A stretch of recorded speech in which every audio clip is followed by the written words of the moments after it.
ಸರ್ವರಿಗೂ ಶುಭ ಸಂಜೆ. ಕನ್ನಡಕ್ಕಾಗಿ ಒಂದು ಕ್ಷಣ. ಈ ದಿನದ ಒಗಟು: ಆಗ್ರದಲ್ಲಿದೆ ಸಾಗರದಲ್ಲಿದೆ, ಜಡೆನಿಂಗನ ಮುಡಿಮೇಲಿದೆ ಜಡೆಬಿಲ್ಲೆ.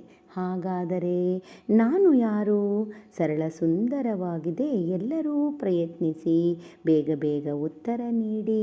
ನಿಮ್ಮ ಪ್ರಯತ್ನ ನಿರಂತರವಾಗಿರಲಿ. ನಿನ್ನೆ ನಾನೊಂದು ಒಗಟು ಕೇಳಿದ್ದೆ.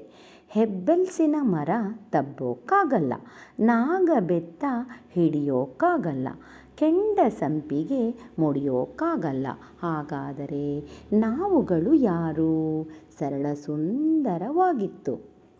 ಪ್ರಕೃತಿಯಲ್ಲಿ ಕಾಣುವ ನೈಸರ್ಗಿಕ ವಸ್ತುಗಳನ್ನು ಆಧರಿಸಿ ರಚಿತವಾಗಿರುವ ಒಗಟುಗಳೇ ಪ್ರಾಕೃತಿಕ ಒಗಟುಗಳು.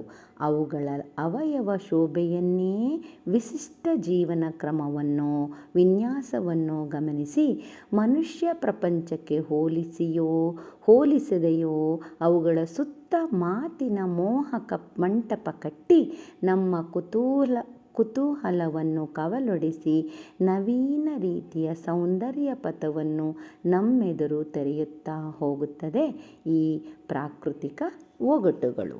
ನಿನ್ನೆಯ ಒಗಟಿನ ಉತ್ತರ ಹೆಬ್ಬುಲಿ, ನಾಗಸರ್ಪ ಮತ್ತು ಕೆಂಡ. ಮತ್ತೊಮ್ಮೆ ಒಗಟನ್ನು ಕೇಳಿ. ಮತ್ತೊಮ್ಮೆ ಎಲ್ಲರಿಗೂ ಶುಭ ಸಂಜೆ. ಕನ್ನಡಕ್ಕಾಗಿ ಒಂದು ಕ್ಷಣ. ನಿಮ್ಮೊಂದಿಗೆ ಆಶ್ರೀ.